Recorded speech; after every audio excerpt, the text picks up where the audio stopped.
السلام علیکم۔ S Q L server ہم نے انسٹال کر لیا تھا، اور جو سافٹ ویئر کے ساتھ ڈیٹا بیس کا بیک اپ فائل تھی ڈی بی فائل، وہ ہم نے کل اس کے ساتھ امپورٹ کر لی تھی، یہ جیسے کہ آپ کو نظر آ رہی ہے۔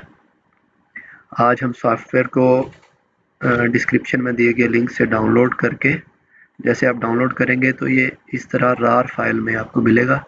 اس پہ رائٹ کلک کر کے ایکسٹریکٹ ہیئر کریں گے تو یہ اس طرح ایکسٹریکٹ ہو کے اس میں ساری فائلز آ جائیں گی۔ تو یہاں صرف آپ نے ایک کام کرنا ہے، یہ iams.exe فائل پہ رائٹ کلک کر کے اوپن ان نوٹ پیڈ کرنا ہے۔ اچھا، اس فائل کو کھولنے کے بعد یہاں سورس کے آگے نا یہ ڈیٹا بیس کا نام لکھا ہوتا ہے، تو ہم یہ لوکلی ڈیٹا بیس ہے، اس لیے ہم جو ہے ڈاٹ اور بیک سلیش ڈال دیں گے۔ اس کا مطلب ہے اسی مشین پہ ڈیٹا بیس بنا ہوا ہے۔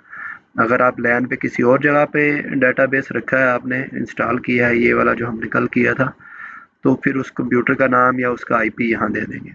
یہ کام کریں گے، اور اس کی یہ ایگزی فائل جو ہے جہاں یہ آئیکن نظر آ رہا ہے اس پہ رائٹ کلک کر کے send to desktop create shortcut کر لیں گے، آپ کے پاس یہ آ جائے گا۔ اس کا ڈیفالٹ یوزر نیم ہے ایڈمن، پاسورڈ ہے اے، یہ ڈیفالٹ آپ کو ملے گا۔ یہ لاگ ان سکرین آپ کے پاس آ گئی۔